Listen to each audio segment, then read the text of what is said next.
지나서 다시 베드로 후서로 왔습니다. 베드로 전서에서 출애굽기를 갔다가 다시 베드로 후서로 우리가 왔습니다. 사실 출애굽기에서도 우리가 긴장을 느낄 수 있었어요. 저는 그 무엇입니까? 우리가 출애굽하여 구원받는 것도 긴장의 연속이죠. 그리고 출애굽하여 구원받았지만 그 구원받은 다음에 그 광야를 지나는 삶 속에서도 여전히 사실은 우리에게 긴장이라는 것입니다. 우리가 성경을 읽을 때 심판과 재난과 또 파멸과 죄악에, 결국 우리의 죄악에 빠져서 우리가 하나님과의 관계를 어긋나게 할 때 하나님께서 우리를 찾아오시고 경고하시는, 사실은 성경은 계속 이 구조로 되어 있습니다. 그래서 성경을 가지고 자기가 하고자 하는 주장 내지는 자기가 무언가 말하고자 하는 내용을 성경을 가지고 증명하려는 듯이 성경을 여기저기에서 인용해서 어떤 자기 나름의 논리를 주장할 수도 있습니다. 그러나 성경을 정말 문맥으로 앞뒤 전후 관계를 읽어가면서 그리고 그 안에 기록하신 하나님의 뜻을 온전히 깨닫기 위한 열심으로 성경을 정말 그 앞뒤 관계를 인정하며 문맥을 인정하며 쭉 읽어가면 성경은 결코 그 긴장감을 늦추지 않습니다. 항상 우리에게 깨어있도록 막연하고 일반적이고 피상적으로 예수를 설명하지 않습니다. 예수는 항상 언제나 구체적이고 분명하고 뚜렷하게 사실은 성경에서 나오고 있습니다. 창세기에서 계시록까지 그 위기의식과 어떤 심판에 대한 경고는 성경에서 멈추지 않고 우리에게 계속되고 있다는 사실을 우리는 잊지 말아야 합니다. 우리가 그 세상의 유혹에 빠지지 않고 광야와 같은 삶 속에서, 사실 우리 출애굽기 40장까지 했습니다만 그것은 시내산에 있을 때 있었던 일, 그죠? 레위기, 그리고 민수기 10장에 가면 이제 광야를 걷게 되는 것이죠. 그 광야를 걷는 그 삶 속에서 우리의 태도가 더 중요합니다. 그것이 예배자의 삶이 되어야 된다는 것을 계속 말씀하시는 것입니다. 베드로 전서에서 우리가 베드로 후서로 왔습니다만, 베드로 전서를 하다가 출애굽기를 갔다가 다시 베드로 후서로 왔습니다만, 베드로 전서에서 사실은 사도께서 5장 마지막 결론이 무엇이죠? 우는 사자와 같이 우리가 예수를 믿는다고 하지만, 우리가 예수를 믿고 구원을 얻었다고 하지만 사실 사단은 우는 사자와 같이 삼킬 자를 찾고 있다는 것을 경고하시면서 베드로 전서를 마치고 있다는 것을 우리는 알아야 합니다.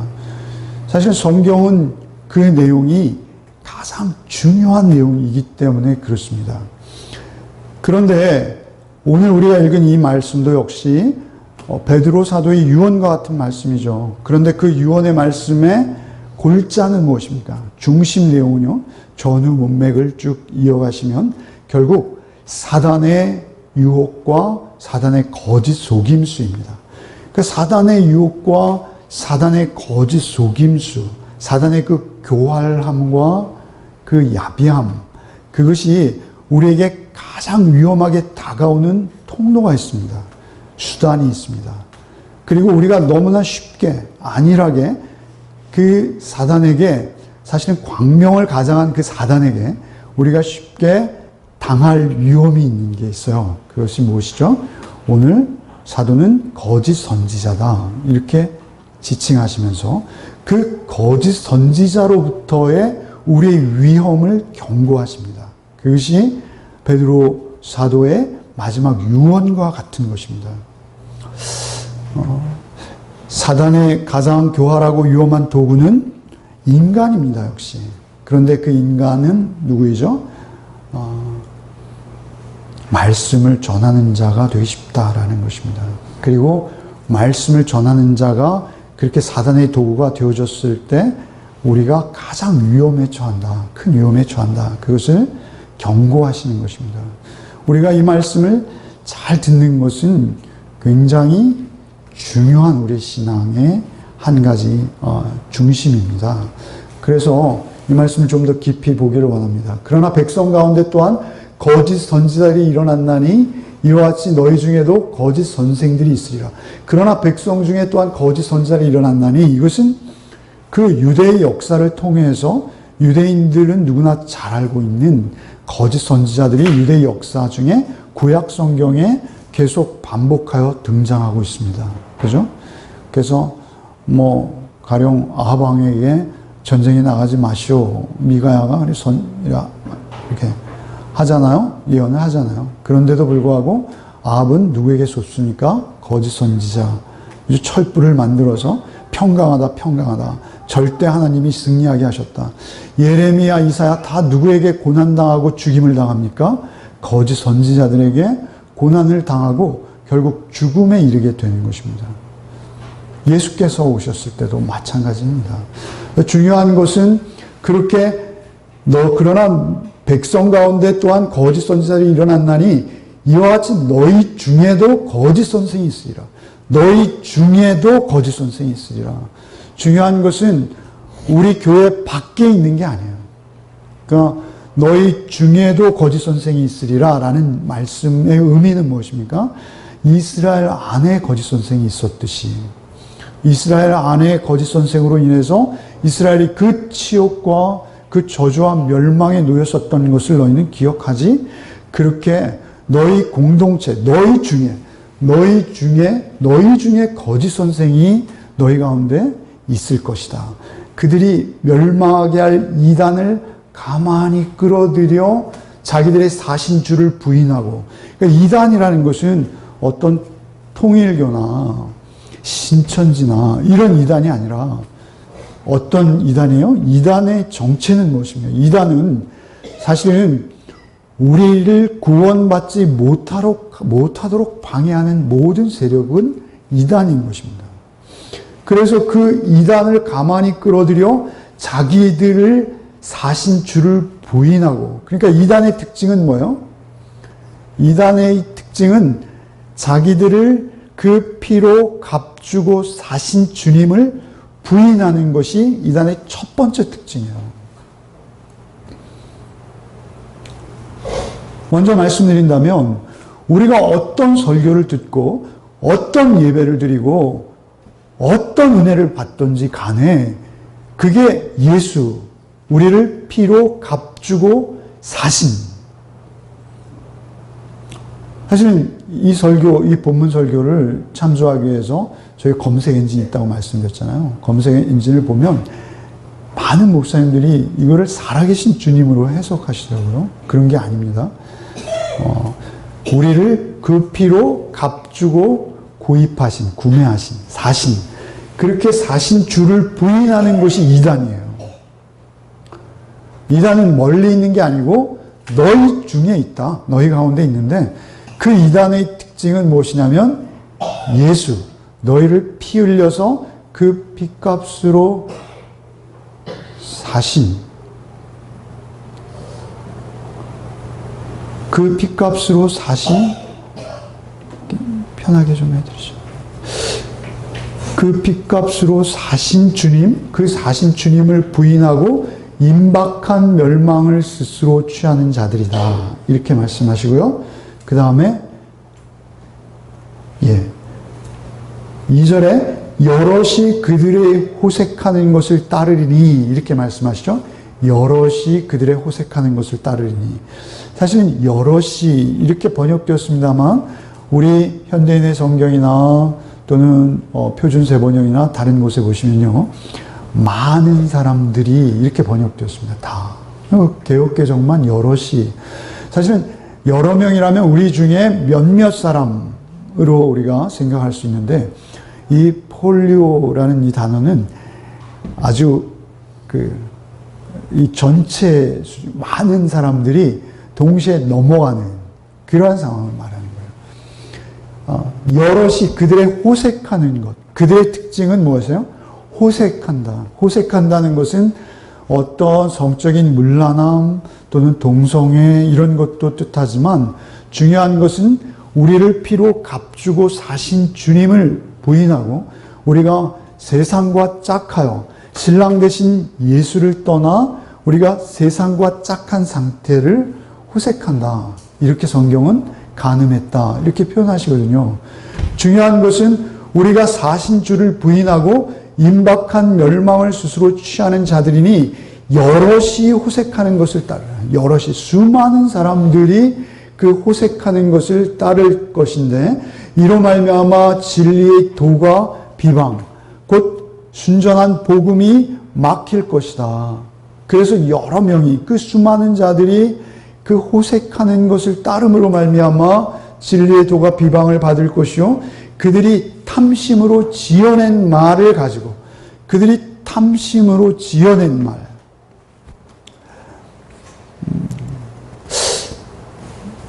제가 다시 말씀드리지만 저도 은혜를 받아야 되잖아요. 그죠? 저도 은혜를 사모합니다. 그래서 제가 목사님들의 설교를 듣기 즐겨합니다. 저도.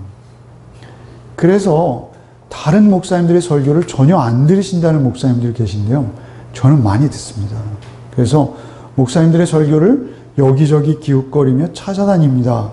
사실은 어떤 성경에 대한 지식도 얻기를 바라는 마음도 없지 않지만 그보다도 은혜를 사모함으로 제가 여러 군데 찾아다닙니다. 그런데 탐심으로 지어낸 말을 가지고라는 이 의미는 무엇일까요? 사실은 성경은요, 우리에게 긴장을 요구하는 책이라고 말씀드렸잖아요. 그런데 성경에 있는 문맥을 무시한 몇몇 구절들을 모아서 사실은 내가 어떻게 주장하고자 하는 논리대로 그것들을 이용하게 되면요, 성경은 엉뚱한 해석을 우리에게 줄 수 있습니다. 굉장히 다양하게 자기의 모든 논리를 성경의 구절구절들을 따서 그것을 보완하고 그것을 증명해 내려 하는 시도들이 너무 많다는 거예요.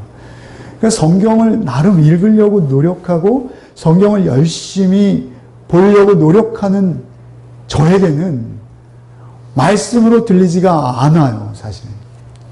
그러한 설교들이 너무 많다는 것입니다.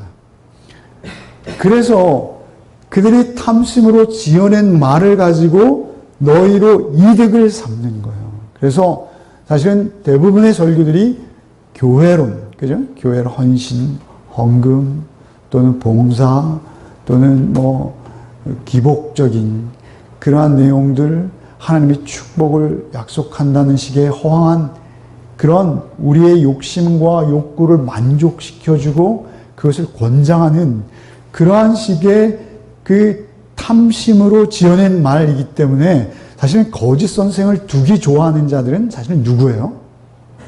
우리 자신입니다. 우리 자신일 수 있습니다.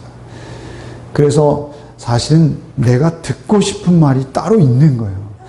그래서 그렇게 어울려졌을 때 그렇게 탐심으로 지어낸 말을 가지고 너희로 이득을 삼으니 그들의 심판은 옛적부터 지체하지 아니하며 그들의 멸망은 잠들지 아니하리라. 이렇게 우리에게 경고하고 계신다라는 사실입니다.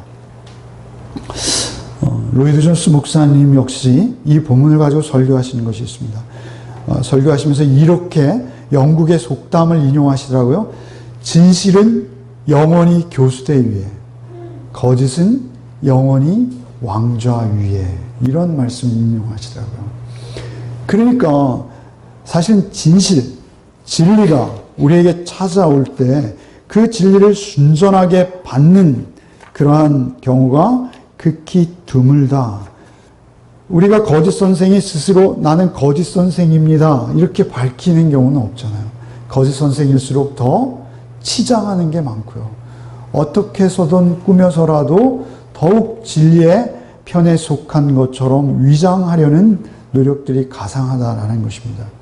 1절 말씀과 같이 가만히 끌어들여 그 너희를 사신 주를 부인하고 가만히 끌어들여. 그래서 우리 현대 교회들이 추구하는 것, 신학교에서 또는 목사님들이 많은 세미나들을 전전하시지만 그 세미나들을 제가 안 가는 이유가 하나 있어요. 그 세미나들이나 그런 데 가면 진리를 추구하기 위해서 진리를 분별하는 어떤 분별력이나 성경을 보는 눈을 띄워준다고 하는 그런 세미나는 별로 없어요. 그리고 성경을 강의한다고 해서 찾아가 보면 역시 교회 성장, 그리고 인기, 어떻게 군중을 더 많이 모을 것인가, 그거에 모든 관심이 가 있고요. 활동, 프로그램.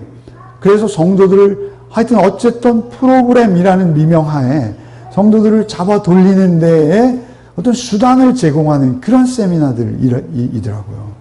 사실은 그런 모든 것들 가운데 이런 말도 들었어요, 저는 심지어. 어떤 설교자 이렇게 말씀하시더라고요. 교회가 좀 커지니까 많은 목사님들이 자기를 비판한다. 그러면서 사실 그 사람들 비판할 자격이 나에게 없다. 그들에게 없다. 그들 정말 500명만 모아놓고 나를 비판하면 내가 그들 말을 인정하겠다. 50명도 못 모아놓은 그들이 어떻게 나를 비판할 수 있느냐. 그들에게는 하나님이 안 계시다. 이렇게 말하는 이야기를 들었어요. 근데 우리의 무의식 중에, 우리의 의식 무의식 중에 우리가 진리와 비진리의 관심보다는 사실은 우리가 그 숫자와 인기와 세상의 인정함에 더 관심을 가질 수 있는 소지가 많다라는 것입니다. 바로 오늘 본문에 이어지는 말씀 무엇이죠? 5절에 보면 뭐요? 5절, 오늘 3절까지 읽었습니다만 5절에 옛 세상을 용서하지 아니하고 오직 의를 전파하는 노아와 그 7 식구를 보존하시고, 의를 전파하는 노아와 그 7 식구를 보존하시고, 그 7 식구는 120년 동안이나 그 배에 한 사람이라도 더 태우기 위해서 노력했다는 거예요.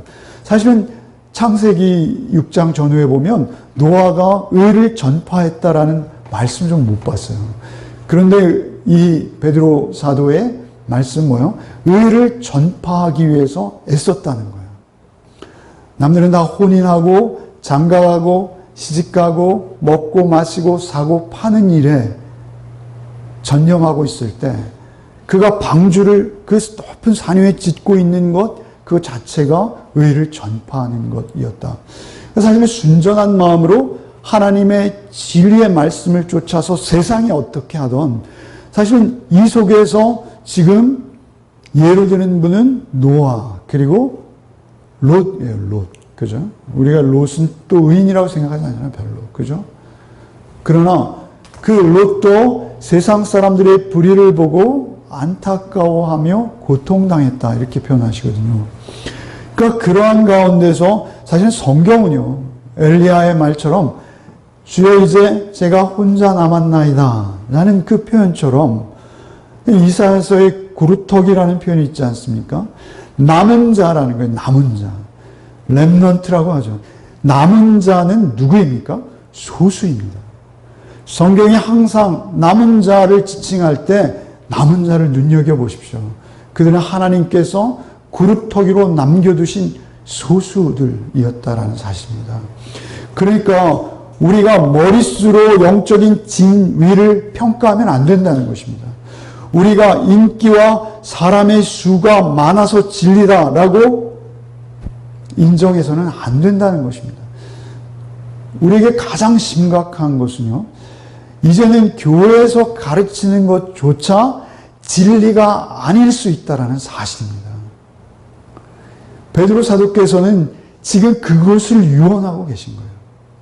사람이 많이 모였다고 해서 그것이 반드시 진리다. 여러분 지금 이단 중에 가장 무서운 이단이 누구인지 아시잖아요. 그죠? 그들은 한 교회입니다. 캐톨릭이라는 말 자체가 하나입니다. 하나. 그들은 교황을 위시해서 전체 세계교회가 10억 가까운 숫자가, 우리는 2억 3억이라면 한 교회예요. 우리는 교파가 막 갈려져 있잖아요. 중요한 것은 그들이 한 교회라고 말하고 있지만 실제적으로 그들은 말씀을 떠나 있다는 사실입니다. 이단들이 우리에게 내세우는 건 무엇입니까? 큰 건물과 많은 숫자입니다. 그것이 그들의 유일한 설득력이 될 수 있게 그렇습니다. 오히려 통일교나 신천지나 이들이 계획하는 것들은 다 뭐예요? 체육관이나 넓은 시설을 임대해서 그들의 모여있는 군중의 힘을 보여주기를 아주 즐겨하고 그것을 그들의 전가의 보도처럼 그렇게 칼을 빼지 않습니까? 그런데 사실은 많은 수와 커다란 조직에 대한 강박과는 저희 같은 개척교회 목사들에게도 있습니다. 그래서 늘 사람을 어떻게 모일 수 있을까? 말씀의 진리, 말씀의 진실을 온전하고 분명하고 또렷하게 증거하는 것보다는 오히려 사람을 모으는 일에 오히려 그 사람을 모아야 인정받을 수 있기 때문에 수단과 방법을 가리지 말고 사람을 모아라. 이런 식의 가르침이 신학교에서조차. 그래서 그 선택 과목이 대부분 교회 성장학과 교회 프로그램에 관련된 선택 과목이 그 시간들을 대부분 채우고 있다는 사실입니다. 그래서 우리에게 있어서 가장 중요한 것은 무엇이냐면 거짓과 진실을 분명히 구별하는 분별력입니다. 그것은 내가 가져야 되는 것입니다. 내가. 여러분들이 하나님의 심판대 앞에 섰을 때 주님, 저는 교회가 말하는 대로 따라왔는데요. 주님, 저는 저 목사님이 인도하는 대로 따라왔는데요. 저는 엄목사가 인도하는 대로 따라왔어요. 전 죄가 없어요. 통하지 않습니다. 왜입니까? 우리에게 말씀이 주어져 있기 때문에 그렇습니다. 그러니까 우리의 유일한 기준과 분별을 제공하는 것은 오직 살아계신 주의 말씀이라는 사실입니다. 그래서 그 말씀이 우리의 기준이 되어서 좌우나 치우치지 아니하고 말씀을 따라가는 것이 우리의 신앙생활입니다. 그러니까 말씀을 따라가지 않고 사실 우리의 신앙생활을 말할 수는 없어요. 그런데 그 말씀의 중심이 뭐라는 거예요, 도대체. 그 말씀이. 그 말씀이 오늘 이 1절에 말씀하신 이와 같이 너희 중에 거짓 선생들이 있으리라 그들이 멸망하게 할 이단을 가만히 끌어들여 자기들의 사신 주를 부인하고 자기들을 사신 주를 부인하는 것이 말씀을 떠난 것입니다. 사신 주를 부인하고 다시 한번 부연 설명드린다면 사실 헬라어를 말씀드리는 게 별 도움이 안 될 것 같아서 말씀을 자제하려고 하는데요. 이 말씀은 우리에게 많은 걸 시사하는 것 같아요. 아고라 산타라는 헬라어예요. 아고라 산타.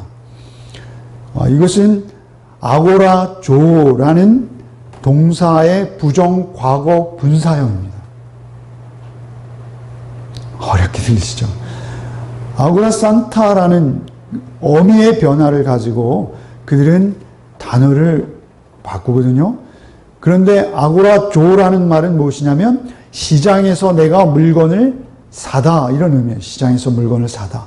그래서 아고라조라는 말 앞에 아고라라는 단어는 명사로 시장이라는 의미가 있습니다. 그래서 아고라 시장, 아고라조 시장에서 물건을 사다. 그죠?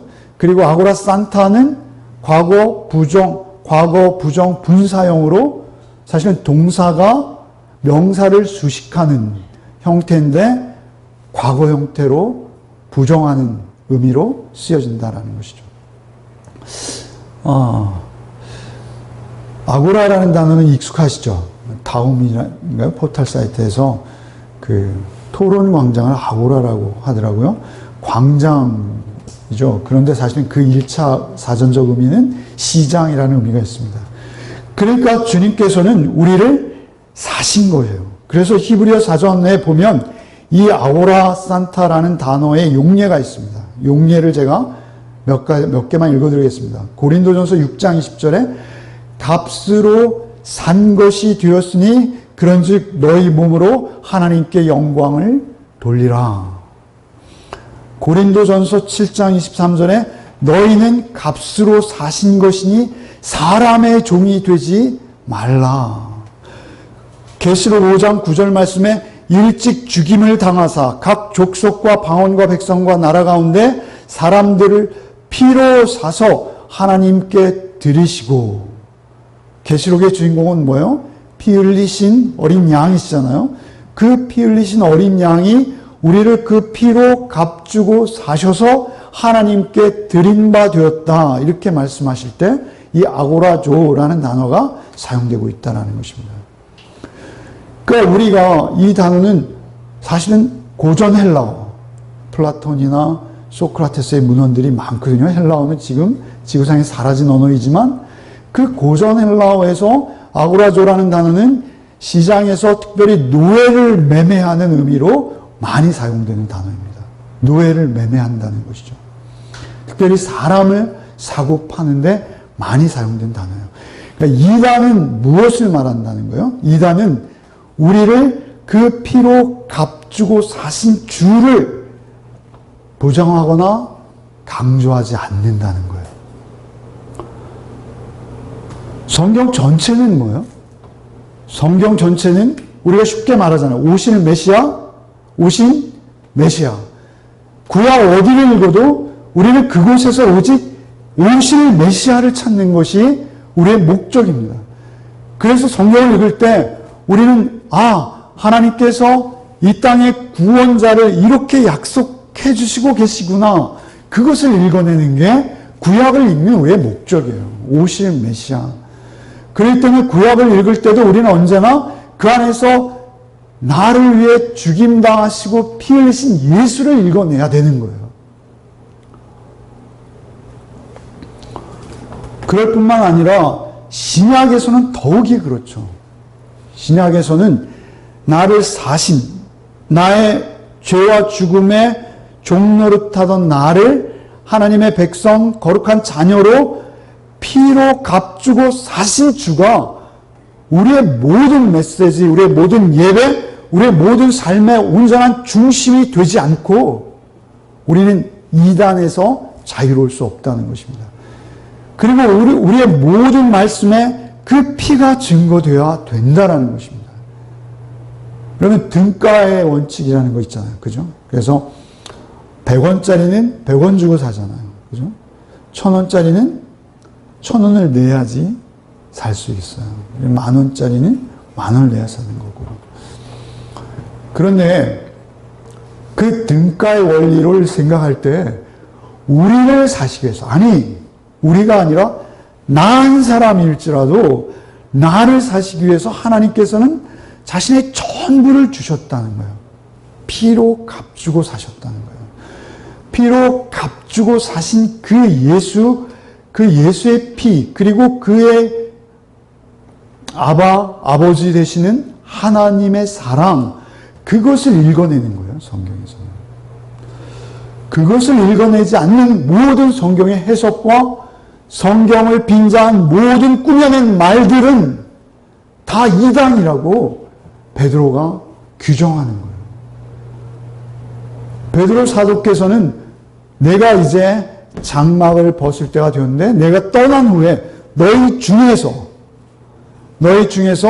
그 너희를 값주고 사신 예수를 부인하는 자들이 반드시 일어날 것이다.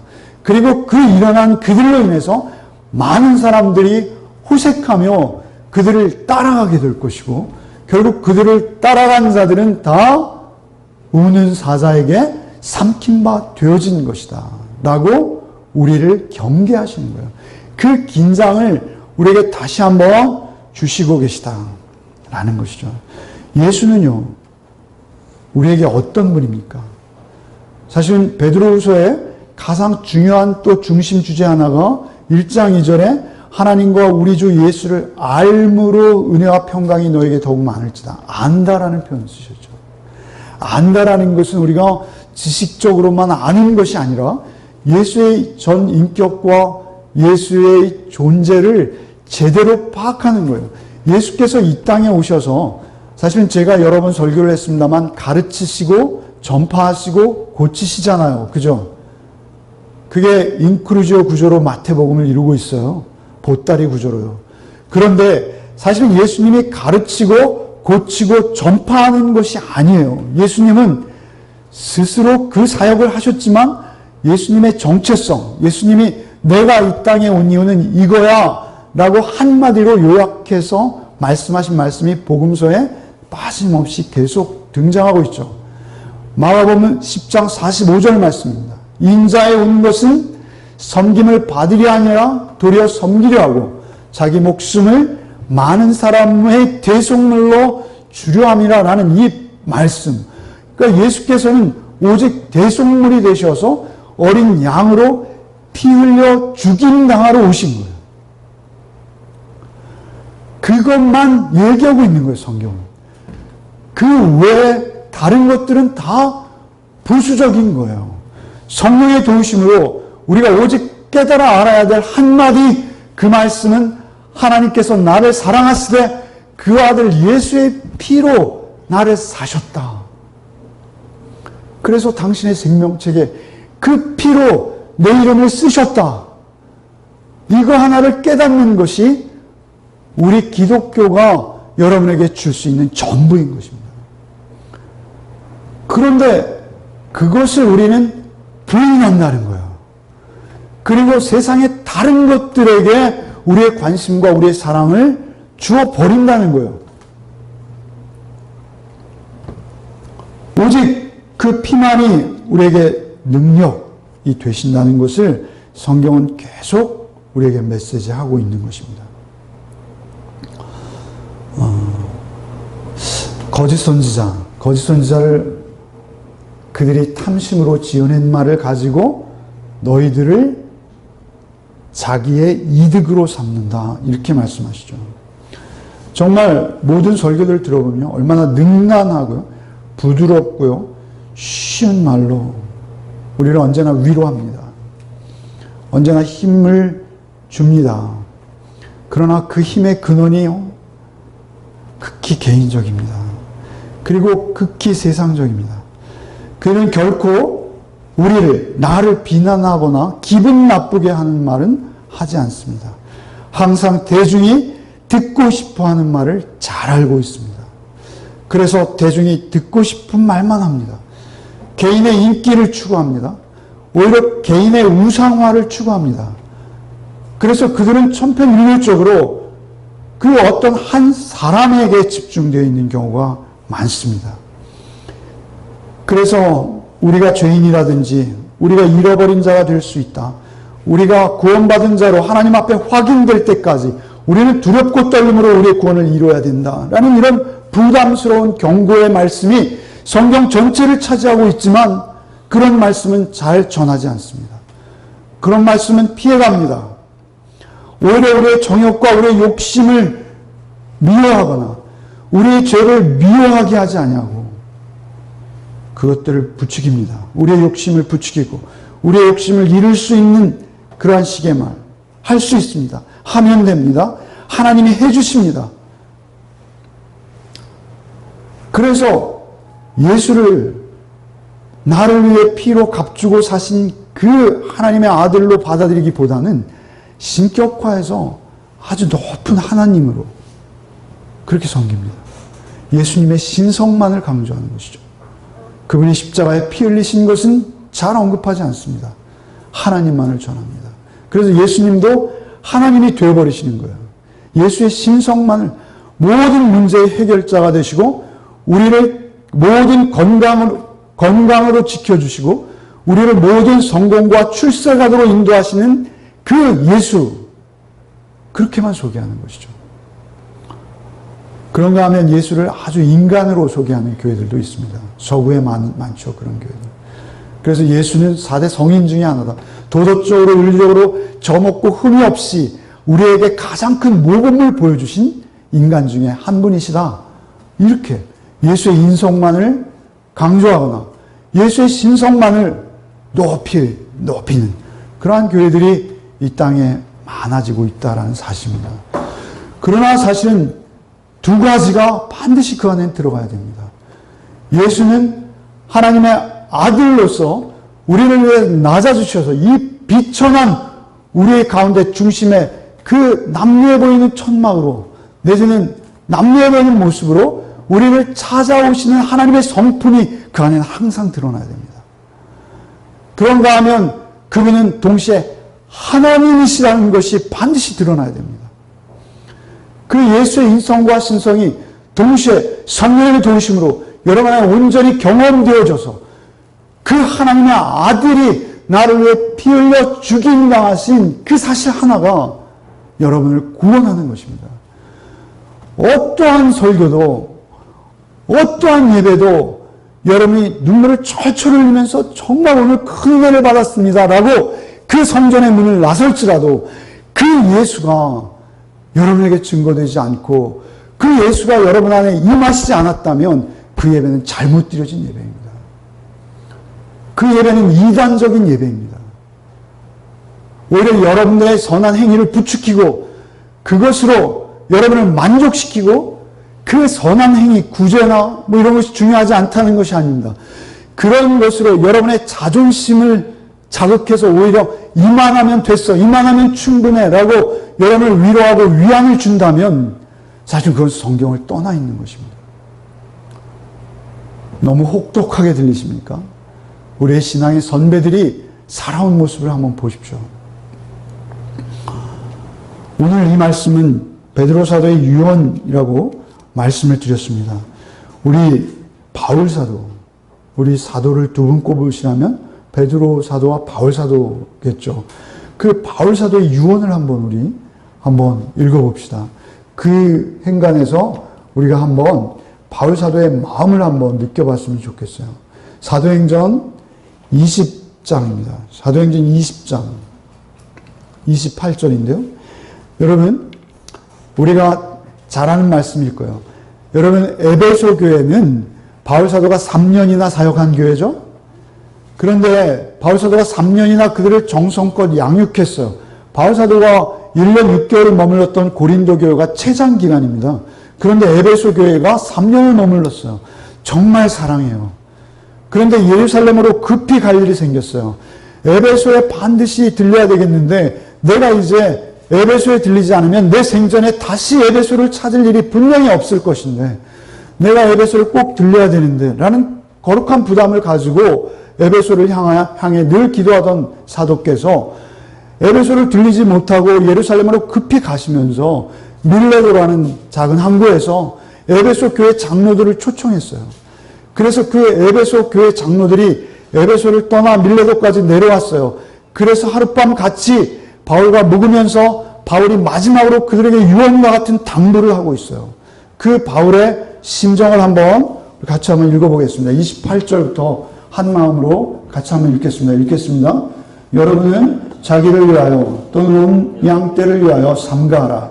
성령이 그들 가운데 여러분을 감독자로 삼고 하나님이 자기 피로 사신 교회를 보살피게 하셨느니라. 내가 떠난 후에 사나운 이리가 여러분에게 들어와서 그 양떼를 아끼지 아니하며 또한 여러분 중에서도 제자들을 끌어 자기를 따르게 하려고 어그러진 말을 하는 사람들이 일어날 줄을 내가 아노라. 그러므로 여러분이 일깨어 내가 3년이나 밤낮 쉬지 않고 눈물로 각 사람을 훈계하던 것을 기억하라.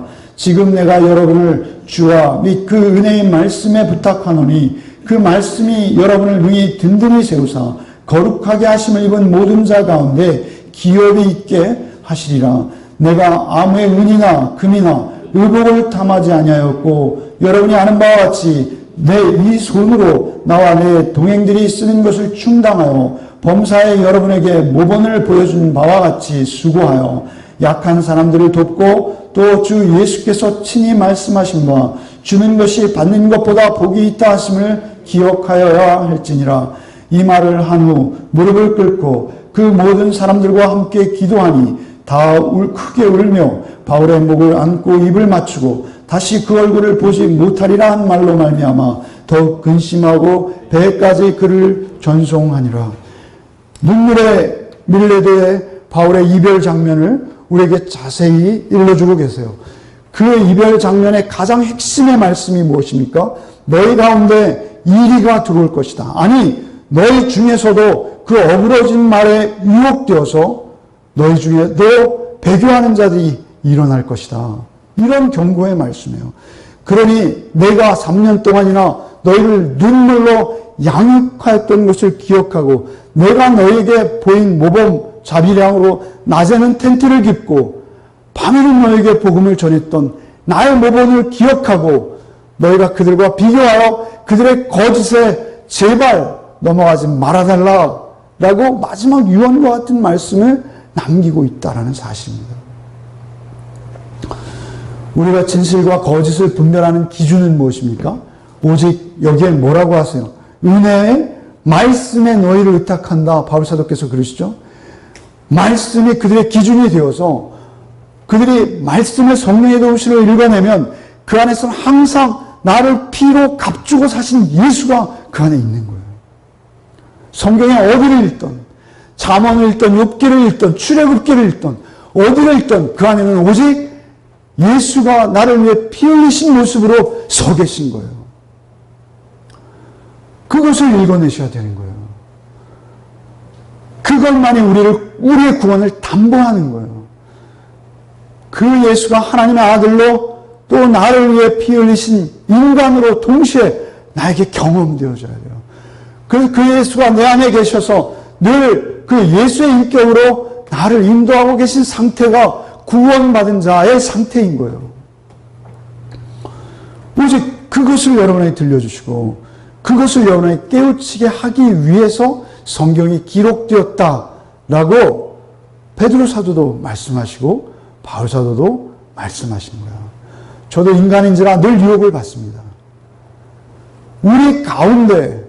우리 가운데 그 거짓 선지자가 있을 것이다 라고 사도께서는 경고하시는 거예요. 제가 늘 말씀드리는 바예요.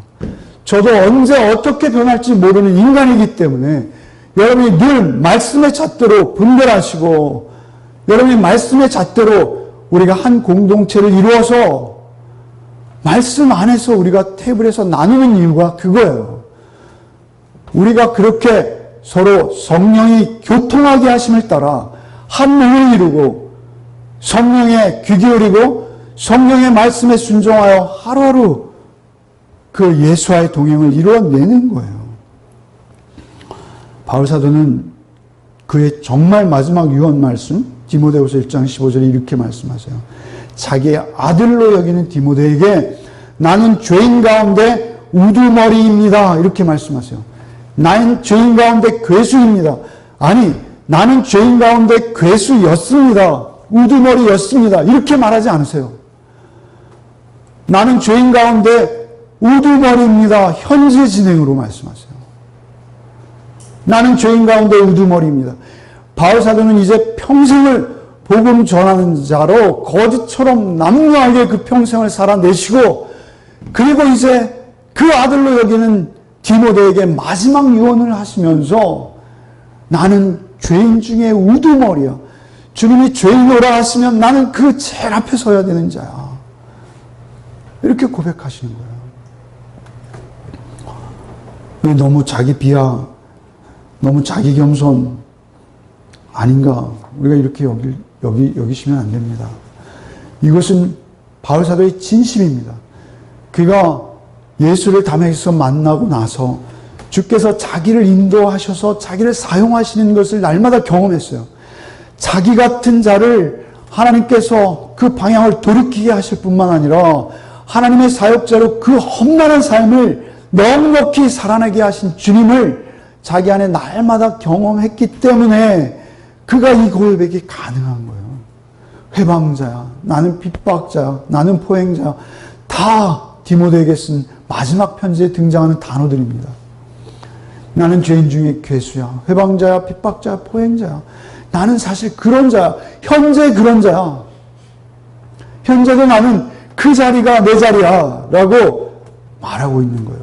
그가 날마다 하나님을 경험하면서 자기의 속에서 끊임없이 솟아오르는 자기의 잘못된 자아의 본성들을 보면서 그럼에도 불구하고 하나님이 자기를 그 피값으로 사신 그 은혜로 말미암아 자기를 쳐서 복종시키심으로 그 핏부림으로 자기를 주의 종으로 계속 사용해 내시는 그 하나님의 거룩하심, 하나님의 완전하심, 하나님의 전능하심 그 앞에서 자기의 초라함을 보는 거예요.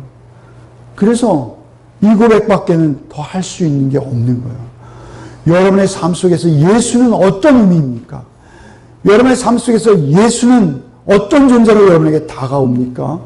예수가 여러분에게 수입을 더 갖다 줄 분, 여러분의 건강을 더 지켜주실 분, 예수가 여러분의 성공과 출세와 부귀와 영광으로 인도하실 그런 분으로만 인식되십니까? 그렇다면 여러분은 예수를 잘못 아는 거예요.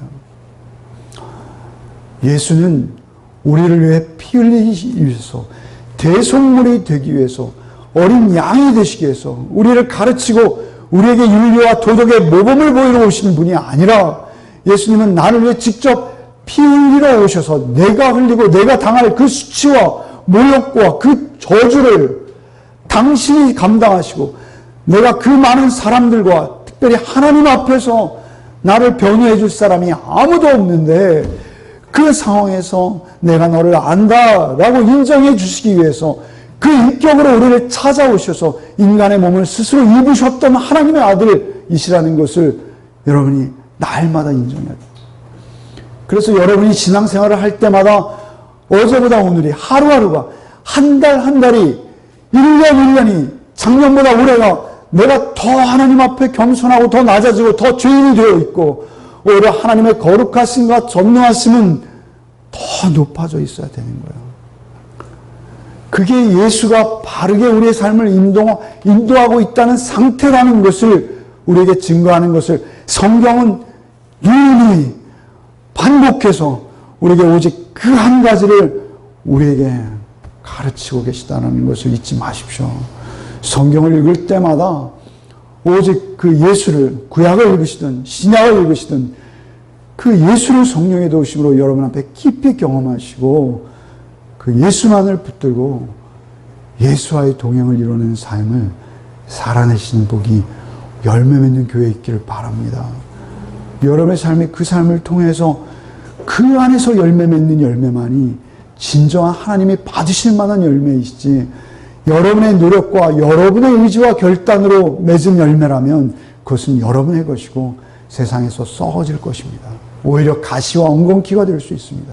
우리가 내놓는 열매는 오직 예수께서 우리 안에서 나와 동행하심으로 그 예수의 거룩한 심부로 나를 피로 값주고 사셔서 당신의 소유 삼으셨군요 라고 주님을 날마다 인정하고 주님과 온전한 동행을 이룬 자의 삶을 통해서만 그 열매가 있고 드러난다는 것을 잊지 않으시는 저와 여러분 되시기를 바랍니다. 우리 다소 옛날 찬양일 것 같은데요. 찬양을 한 곡 부르시고 기도하고 마치겠습니다.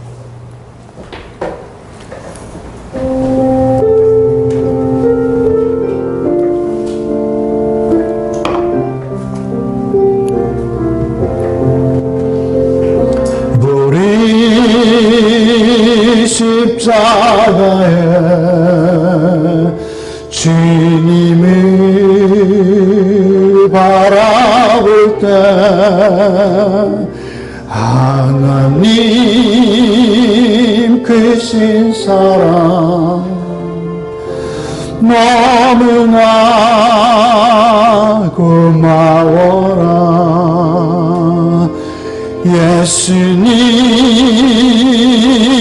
십자가 이제는 나도 지고 이 생명 다 바쳐서 주님을 따르리라. 우리에게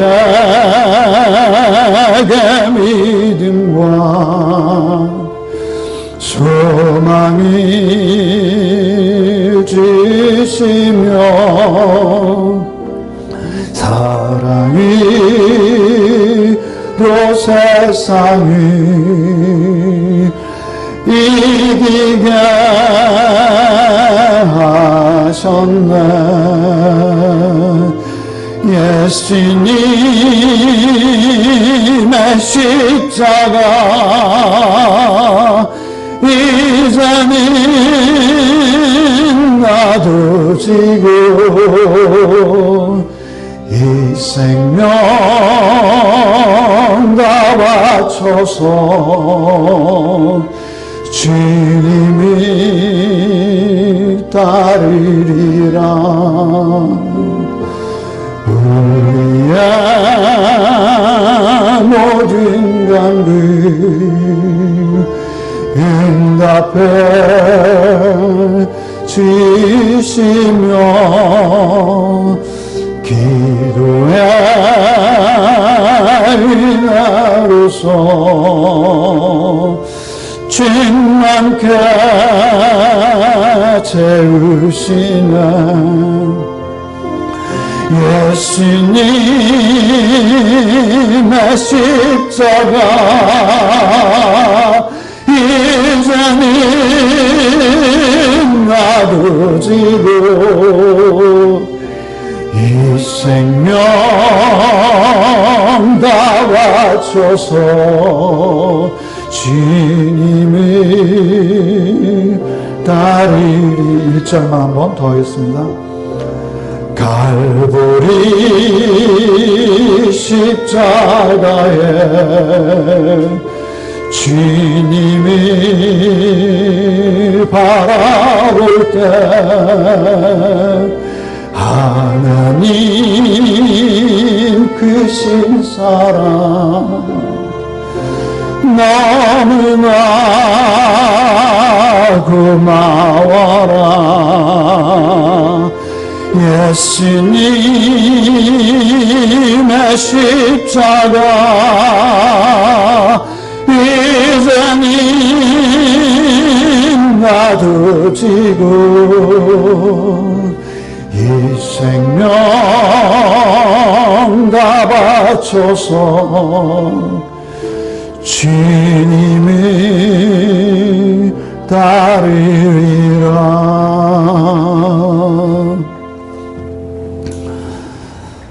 주님, 참으로 나같이 죄된 자를 오직 주님을 향한 믿음 주셔서 주님을 따르게 하시고 결국 우리의 생의 마지막 날 내가 하나님 앞에 섰을 때 나의 죄를 덮어주실 분은 주님 한 분이시라는 것을 믿게 하시니 감사합니다. 우리의 삶 속에서 언제나 주님, 저는 죄인입니다. 저는 무력한 자입니다. 주님의 은혜 없이는 살 수 없는 자입니다. 나를 피로 값주고 사신 갈보리의 주님만을 바라보는 삶이 되겠습니다. 늘 결단하며 참으로 나를 그 값을 치르고 사신 주님만을 온전히 의지하며 주님만 동행하는 우리의 삶이 되게 하여 주옵소서.